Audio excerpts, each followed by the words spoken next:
welcome back, you guys. What I'm trying to work out here is how the People Squad got out alive.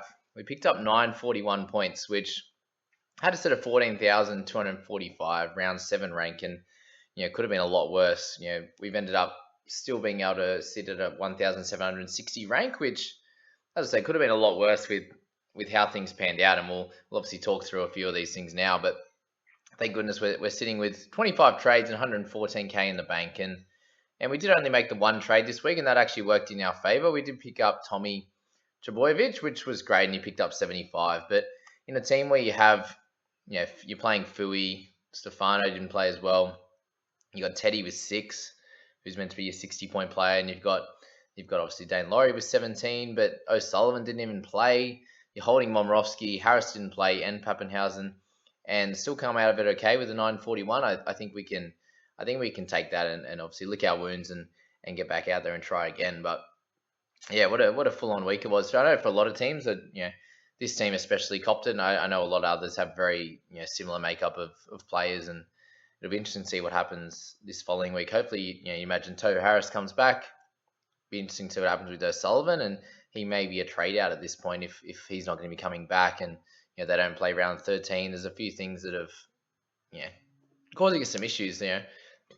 Thankfully, we were very lucky. We picked him up and he got 70 odd the first game, but then he got 19, and then did not play, and we had to take the lane use points at 25. So only just 17 playing players this week. So there you go. We'll start from the top, and Terps is also a bit of a worry. Like, so Danny Levi I don't think he's that great of a player, and to pick up half the minutes in that game and share it, I don't think was right.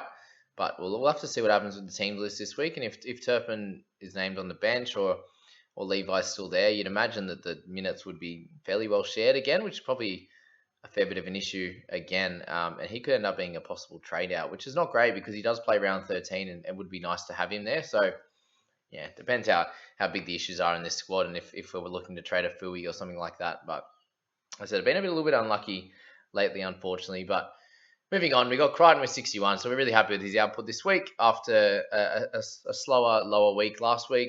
Watson with 47, nothing to worry about. Just didn't have the perfect game, and they didn't go very well, obviously, on was it Thursday night, I believe. So completely fine. Stefano with 24. I think we just hold him at this stage. Just my suggestion. He does play round 13. He's not going to score 24 every week or get 30 minutes. He's been one of their better forwards, so I'd expect him to get some more minutes there. It was interesting to see that him and Alex Twal both had lower minutes. Don't know what that means, and maybe they get lower minutes when they get in smash and higher minutes when they need them to do well. I have no idea, but we'll find out soon. Fafita with 107 as vice. Outdid Cleary, which who would have thought, hey, when Cleary gets 87 and another great score.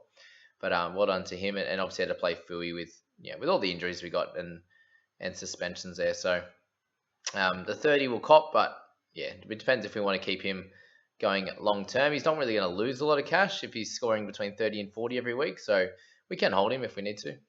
Schuster and Cleary with 57 and 87. Really happy with that halves pairing at the moment. We do have Cleary on the bench as well, who's scoring well, and might be time to move on O'Sullivan if he doesn't get his spot back, for example. So we're fine on the halves front.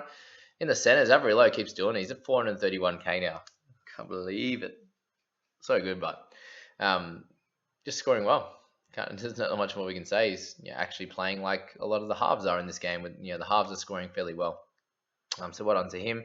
And Peach was 66. So really made our selection worth it this week. And there's a few guys in there with Peach and Trbojevic that really helped us along. Obviously with Walker and Brayley on the bench, but the majority of people are playing them. It's cool to have Tommy and Tyrone as our kind of our pod type players that actually held us together a little bit. So well done to those two. Teddy with 6. I've spoke about in the lessons learned video that I feel like Teddy is someone that people are going to be wanting to select over the next bunch of weeks, or after the first Origin game, or these type of things. If he's a lot cheaper than at 655, he's someone that averages in the low 60s.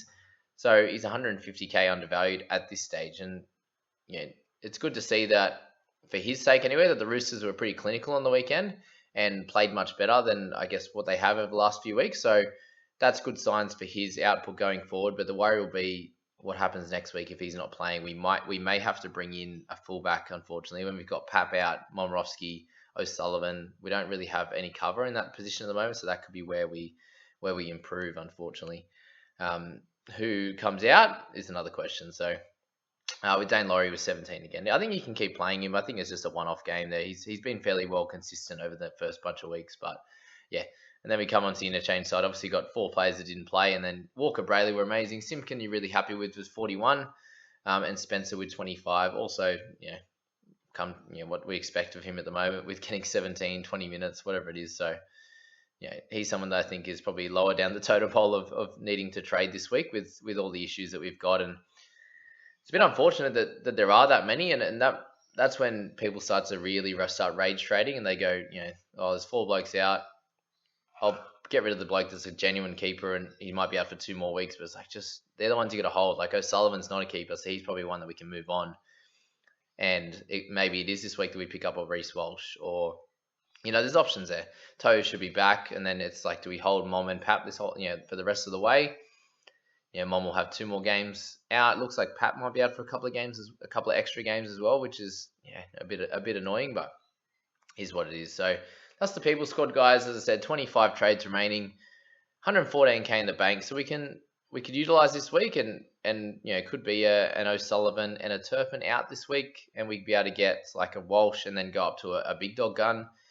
Maybe it is a Reed Mane. Maybe it's Isaiah Papali'i. It's Mitch Moses. It's these types of guys that I think are pretty cool options going forward. We with Tohu out, we are missing probably one more good middle or edge. Is my thoughts on this team. We spoke about this in the back end of last week with the trades we're going to make for this team, and that was kind of an area that could have done some work. And obviously we'll need a wing fullback if Teddy is out for an extra week or 2. But there you go, guys. Hope you enjoyed that. Please hit like and subscribe. I really appreciate all the love and support. And we need to get this people squad back to, what was our high rank? 768. So we need to get them back to that fairly soon. But it might be a little bit of a holding pattern over this next few weeks in trying to maintain our rank while our team's in a little bit of turmoil. So these are the kind of things you got to work through across the year. You're going to have some weeks where you're really doing well and you're making a lot of momentum. Like my personal team is doing that at the moment, just building each week. But I'm sure there's going to be a pretty decent setback over the next few weeks, and we'll obviously have to go through that when it comes. But yeah, that's the video for this one, guys. We'll see you in my video on my team in the next one. Have a good one.